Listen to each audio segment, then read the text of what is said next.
Hi, ഇന്ന് വന്നിട്ടുള്ളത് ഒരു അടിപൊളി മന്തി റെസിപ്പി ആയിട്ടാണ്. അപ്പോൾ നിങ്ങൾക്ക് കാണുമ്പോൾ തന്നെ മനസ്സിലാവും, നല്ല ജ്യൂസി ആയിട്ടുള്ള ചിക്കൻ, അതിൻ്റെ കൂടെ നല്ല അടിപൊളി മന്തി. ഒരു ഹൈദരാബാദി സ്റ്റൈലിലുള്ളൊരു മന്തിയാണ്. ഞാൻ പെരുന്നാളിന് ട്രൈ ചെയ്തിരുന്ന റെസിപ്പിയാണത്. അപ്പോൾ കഴിച്ചപ്പോൾ എല്ലാവരും നല്ല അഭിപ്രായം പറഞ്ഞു. കാണുമ്പോൾ തന്നെ അറിയാം കിടിലനാണെന്ന്.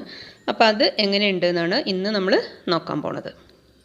അപ്പോൾ അതിന് വേണ്ടിയിട്ട് നമ്മൾ 1.5 കിലോ ചിക്കനാണ് എടുത്തിട്ടുള്ളത്. ആദ്യം മാരിനേറ്റ് ചെയ്യണം.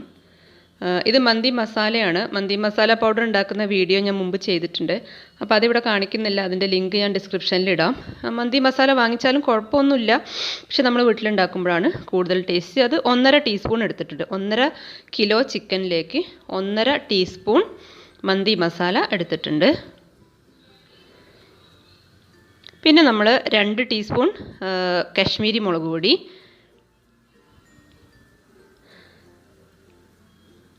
ഇത് ചാട്ട് മസാലയാണ്. 1/2 ടീസ്പൂൺ ചാട്ട് മസാല. നിർബന്ധമില്ല കേട്ടോ, ഉണ്ടെങ്കിൽ മാത്രം ഇട്ടാൽ മതി ചാട്ട് മസാല. പിന്നെ പാകത്തിനുള്ള ഉപ്പ്, അതായത് ചിക്കനിലേക്കുള്ള ഉപ്പ്. ഇത് ഇഞ്ചി വെളുത്തുള്ളി പേസ്റ്റാണ്. 2 ടീസ്പൂൺ നിറയെ തന്നെ ഇഞ്ചി വെളുത്തുള്ളി പേസ്റ്റ് ഇട്ട് കൊടുക്കുന്നുണ്ട്. പിന്നെ ലെമൺ ജ്യൂസ്. ലെമൺ ജ്യൂസ് നമ്മളിതൊരു പേസ്റ്റ് പരുവത്തിലാവാൻ വേണ്ടിയിട്ട് എത്ര വേണ്ടിവരും വെച്ചാൽ ഞാനിപ്പോൾ ഒരു ഫുൾ നാരങ്ങയുടെ എടുത്തിട്ടുണ്ട്. ഇനി ഇത് ഒന്നുകൂടി മസാല ഇതാക്കണം എന്നുണ്ടെങ്കിൽ നമുക്ക് ഓയിൽ ഒഴിച്ചു കൊടുക്കാം കേട്ടോ. സൺഫ്ലവർ ഓയിൽ ഒഴിച്ചിട്ട് ഒന്നുകൂടി ഇത് ഈ മസാല ഒന്നും കൂടി ലൂസാക്കാൻ വേണ്ടിയിട്ട്. പക്ഷെ അതിൻ്റെ ആവശ്യം വന്നില്ല. ചെറുനാരങ്ങ നീര് വെച്ചിട്ട് തന്നെ അത് റെഡിയായി. ചെറുനാരങ്ങ നീര് ഒരു ഫുൾ നാരങ്ങയുടെ തന്നെ എടുക്കുക. അപ്പോൾ മാരിനേറ്റ് ചെയ്ത് വെച്ചിട്ടുണ്ട്. ഇനി 1 മണിക്കൂർ കഴിഞ്ഞതിന് ശേഷമാണ് നമ്മളിത് എടുക്കുന്നുള്ളൂ. ഇനി നമ്മൾ അരി സോക്ക് ചെയ്ത് വെക്കാൻ പോവുകയാണ്. 1 മണിക്കൂർ നേരം സോക്ക് ചെയ്യണം. ഇതിപ്പോൾ ജല്ല ബസ്മതി അരിയാണ്. സാധാ ബസ്മതി ആയാലും കുഴപ്പമൊന്നുമില്ല, ജല്ല ബസ്മതി ആണെങ്കിൽ അടിപൊളിയാണ്. ഞാൻ 3 കപ്പാണ് എടുത്തിട്ടുള്ളത്. നന്നായി കഴുകിയതിന് ശേഷം 1 മണിക്കൂർ നേരം വെള്ളത്തിൽ അവിടെ ഇട്ട് വെക്കുക. 1 മണിക്കൂറൊക്കെ ഇട്ട് വെച്ച് കഴിഞ്ഞാൽ നമുക്ക് എടുക്കുന്ന വെള്ളമൊക്കെ കറക്റ്റായി കിട്ടും. ഇപ്പം ഞാൻ ചിക്കൻ ഫ്രൈ ചെയ്യുകയാണ്. ഇതിപ്പോൾ പ്രത്യേകിച്ച് കാണിക്കാനൊന്നുമില്ല, കാരണം നമ്മൾ സാധാരണ ചിക്കൻ എങ്ങനെയാണോ ഫ്രൈ ചെയ്യുക അതുപോലെ തന്നെ തിരിച്ച് മറിച്ചൊക്കെ ഇട്ടിട്ട് വേവിച്ചെടുക്കുക. ഒരു 1/4 കപ്പിൽ കൂടുതൽ ഞാൻ എണ്ണ ഒഴിച്ചിട്ടുണ്ട് കേട്ടോ. ഏകദേശം 1/2 കപ്പോളം എണ്ണ ഒഴിച്ചിട്ടാണ് ഫ്രൈ ചെയ്യുന്നത്. കാരണം ഈ എണ്ണ നമുക്ക് ഇനി ആവശ്യമുണ്ട്. അപ്പോൾ അതുകൊണ്ടാണ് വളരെ കുറച്ച് എണ്ണയൊക്കെ എടുക്കുകയാണെങ്കിൽ നമുക്കത് പിന്നെ ആവശ്യമില്ലെങ്കിൽ നമ്മൾ കുറച്ചെടുത്താൽ മതി. പക്ഷേ ഇത് നമുക്ക് റൈസ് ഉണ്ടാക്കാൻ ആവശ്യമുണ്ട്. അതുകൊണ്ടാണ് ഞാൻ കുറച്ചധികം തന്നെ 1/4 കപ്പിൽ കൂടുതൽ എണ്ണ, ഏകദേശം 1/2 കപ്പോളം എണ്ണ എടുത്തിട്ടുണ്ട്. സൺഫ്ലവർ ഓയിലാണ്, പ്രത്യേകം ശ്രദ്ധിക്കുക. ചിക്കൻ ഫ്രൈ ചെയ്യണത് സൺഫ്ലവർ ഓയിലാണ്. അപ്പോൾ ചിക്കനൊക്കെ എല്ലാ പീസസും തിരിച്ചും മറിച്ചൊക്കെ ഇട്ടിട്ട് ഫ്രൈ ചെയ്തെടുക്കുക. നന്നായിട്ട് വേവണം, ഇതിൽ തന്നെ കിടന്ന് വേവണം. വേറെ നമ്മൾ ഇനി ഇത് വേവിക്കൊന്നുമില്ല. ഇനി നമ്മൾ റൈസ് ഉണ്ടാക്കാനുള്ള പാൻ അടുപ്പത്ത് വെച്ചിട്ടുണ്ട്. അതിലേക്ക് ചിക്കൻ ഫ്രൈ ചെയ്ത എണ്ണ ഒഴിച്ചു കൊടുക്കുകയാണ്. ഒരു 1/4 കപ്പ് ഉണ്ട്. അരിച്ച് വേണം ഒഴിച്ചു കൊടുക്കുക. അപ്പോൾ നിങ്ങൾ കണ്ടു കാണും, തുടക്കത്തിൽ ഞാൻ അരിപ്പയിലൂടെ അരിച്ചിട്ട് മാറ്റി വെച്ചിരുന്നതായിരുന്നു. ആ പൊടികളൊന്നും, ചിക്കൻ്റെ ആ പൊടികളൊന്നും ഇടരുത്. ഇനി ഇതിലേക്ക് 3 പച്ചമുളക് നെടുകെ കീറിയത്, ഒരു 4-5 കഷ്ണം പട്ട, അതുപോലെ 1 ടീസ്പൂൺ കുരുമുളക്, മുഴുവൻ കുരുമുളക് അതിട്ട് കൊടുക്കുക. മുളക് എരിവ് കൂടുന്ന പേടിയുള്ളവർക്ക് 2 എണ്ണമൊക്കെ ഇട്ടാൽ മതി. ഞാൻ 3 കപ്പ് അരിയിലേക്ക് 3 മുളക് എടുത്തു എന്ന് മാത്രം.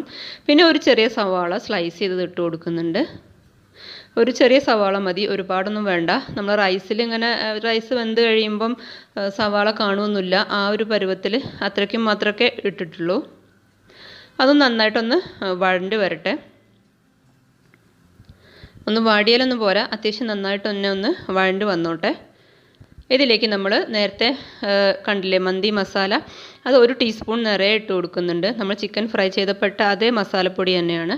അതുപോലെ 1/2 ടീസ്പൂൺ കാശ്മീരി മുളക് പൊടി.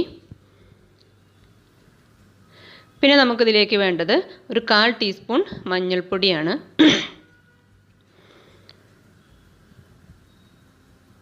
പിന്നെ പാകത്തിനുള്ള ഉപ്പെന്ന് പറയുമ്പോൾ നമ്മൾ റൈസിലേക്കുള്ള ഉപ്പാണ് കേട്ടോ. 3 കപ്പ് അരിയിലേക്ക് ഏകദേശം എത്ര ഉപ്പ് വേണ്ടിയിരുന്ന് വെച്ച് കഴിഞ്ഞാൽ അതിനനുസരിച്ച് ഇടുക.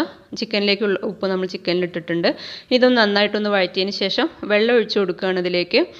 വെള്ളം ഒഴിക്കുമ്പോൾ ശ്രദ്ധിക്കേണ്ടത് 1 കപ്പ് അരിക്ക് 1.5 കപ്പ് വെള്ളം എന്നുള്ള കണക്കിലാണ് ഒഴിച്ചിട്ടുള്ളത്. അപ്പോൾ ഞാൻ 3 കപ്പ് അരി എടുത്തതുകൊണ്ട് 4.5 കപ്പ് വെള്ളം ഒഴിച്ചിട്ടുണ്ട്. ഏത് കപ്പിലാണോ അരി അളക്കുന്നത് ആ കപ്പിൽ തന്നെ വെള്ളം ഇളക്കുക. എന്നിട്ട് ജസ്റ്റ് ഒന്ന് അടച്ച് വെക്കുകയാണ്. തിളയ്ക്കുമ്പോൾ മാത്രം നമ്മൾ അരി ഇട്ട് കൊടുക്കുന്നുള്ളൂ. ഫ്ലെയിം ഒന്ന് കൂട്ടി വെച്ചിട്ടുണ്ട്. ഇപ്പോൾ ഇതാ നന്നായിട്ട് തിളച്ച് വന്നിട്ടുണ്ട്, വെള്ളം നന്നായി തിളച്ച് വന്നിട്ടുണ്ട്.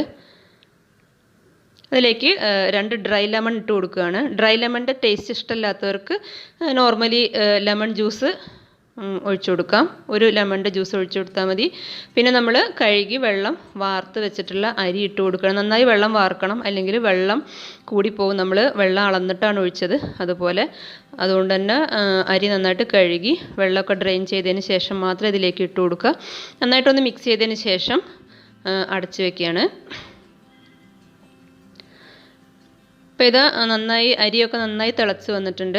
ഇനി ഒന്നുകൂടി ഇളക്കി കൊടുക്കുക. ഈ എണ്ണ കൂടുതലൊന്നും ഉണ്ടാവില്ല കേട്ടോ. 1/4 കപ്പ് എണ്ണ നമ്മൾ ഒഴിച്ചെങ്കിലും അത് അത്രയും തന്നെ നമ്മൾ ഈ റൈസിലേക്ക് ആവശ്യമുണ്ട്. 3 കപ്പ് അരി ഉണ്ടല്ലോ, അപ്പോൾ അത്രയും തന്നെ നമുക്ക് വേണം. അപ്പോൾ വെള്ളമൊക്കെ ഏകദേശം ഒന്ന് വറ്റി തുടങ്ങിയിട്ടുള്ളൂ. ഇടയ്ക്കൊന്ന് ഒരു 1-2 തവണ തുറന്നിട്ട് ഇതുപോലെ ഇളക്കി കൊടുക്കുക കേട്ടോ.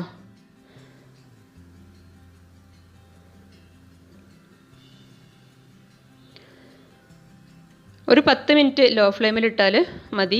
ഇപ്പോൾ ഇതാ 10 മിനിറ്റ് ആയിട്ടുണ്ട്. റൈസൊക്കെ നന്നായിട്ട് വെന്ത്, എന്നാൽ ഓവറായിട്ട് അങ്ങ് ഒട്ടിപ്പോയിട്ടൊന്നുമില്ല. നല്ല അടിപൊളിയായിട്ട് തന്നെ വന്നിട്ടുണ്ട്. 1 കപ്പ് അരിക്ക് 1.5 കപ്പ് വെള്ളം എന്നുള്ള അളവ് മറക്കണ്ട. അതായത് 1 മണിക്കൂർ നേരം സോക്ക് ചെയ്ത് വെച്ച അരിയാണ് കേട്ടോ, അതുകൊണ്ടാണ്.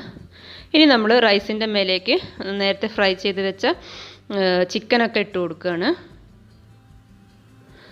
സൈഡിലൊക്കെ ആയിട്ട് വെച്ച് കൊടുക്കുക. നടുവിൽ നമുക്ക് എന്താ പറയുക, ചാർക്കോൾ വെക്കാനുള്ളതാണ്.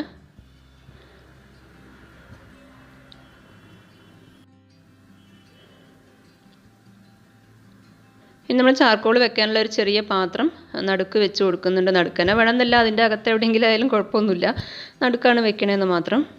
ഇനി അതിലേക്ക് ചാർക്കോൾ കത്തിച്ച് വെച്ച് കൊടുക്കുകയാണ്. നമ്മൾ കുറച്ച് സൺഫ്ലവർ ഓയിൽ അതിൻ്റെ മുകളിലൊന്ന് ആക്കി കൊടുക്കുക. ഒരു തുള്ളി മതി. കത്തിക്കൊണ്ടിരിക്കുന്ന ചാർക്കോളിൻ്റെ മുകളിലേക്ക് വെച്ച് കൊടുക്കുക. ഉടൻ തന്നെ അടച്ചു കൊടുക്കുക.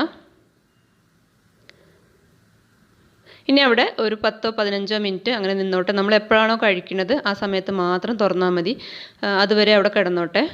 ഫ്ലെയിമൊക്കെ ഓഫാക്കിയിട്ടുണ്ട് കേട്ടോ. നമ്മൾ ചിക്കൻ വെച്ചു ചാർക്കോളും വെച്ച് അടയ്ക്കുമ്പോൾ തന്നെ ഫ്ലെയിം ഓഫാക്കിയിട്ടുണ്ട്. പിന്നെ നമുക്ക് ഫ്ലെയിമിൻ്റെ ആവശ്യമില്ല. അപ്പോൾ നമ്മളിതാ ഓപ്പൺ ചെയ്തു. ഓപ്പൺ ചെയ്യുമ്പോൾ തന്നെ നല്ലൊരു സ്മെല്ലാണ്.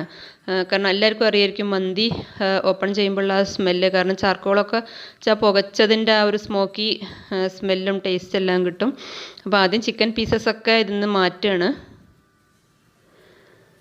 എന്നിട്ട് നമ്മൾ റൈസ് ഇതാ നല്ല പെർഫെക്റ്റ് ആയിട്ട് വന്നിട്ടുണ്ട്. തമ്മിലൊട്ടോ അല്ലെങ്കിൽ അങ്ങനത്തെ പ്രശ്നങ്ങളൊന്നുമില്ല.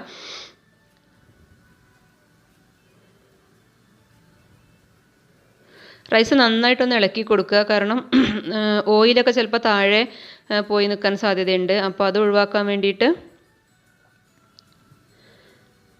നന്നായിട്ടൊന്ന് മിക്സ് ചെയ്യുക. അതുപോലെ സ്മോക്കി ടേസ്റ്റൊക്കെ ചിലപ്പോൾ മുകളിൽ മാത്രമായിരിക്കാൻ സാധ്യതയുണ്ട്. അപ്പോൾ നന്നായിട്ട് മിക്സ് ചെയ്തതിന് ശേഷം മാത്രം സെർവ് ചെയ്താൽ മതി.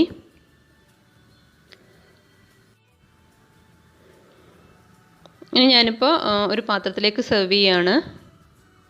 അപ്പോൾ നമ്മൾ സെർവ് ചെയ്യണത് എങ്ങനെയാണെന്ന് കാണിക്കാം. ചെയ്ത് കഴിഞ്ഞതിന് ശേഷം കാണിക്കാം. ചിക്കനും അതുപോലെ നമുക്ക് ഇതിൻ്റെ കൂടെ വൈറ്റ് സോസാണ് ചെയ്തിരുന്നത്. ഓരോരുത്തരുടെ ഇഷ്ടം. അതുപോലെ നമ്മുടെ തക്കാളി ചട്നിയൊക്കെ ഉണ്ടാക്കാം ഇഷ്ടമുള്ളവർക്ക്. അപ്പോൾ ഞാനെല്ലാം സെറ്റ് ചെയ്തിട്ടുണ്ട്. ഫ്രൈ ചെയ്ത നട്ട്സ് ഒന്ന് വിതറിയിട്ടുണ്ട്. അതുപോലെ മല്ലിച്ചപ്പ് വെറുതെ ഒരു ഭംഗിക്ക് വേണ്ടിയിട്ടാണ്. അതുപോലെ വൈറ്റ് സോസ് ഉണ്ട്.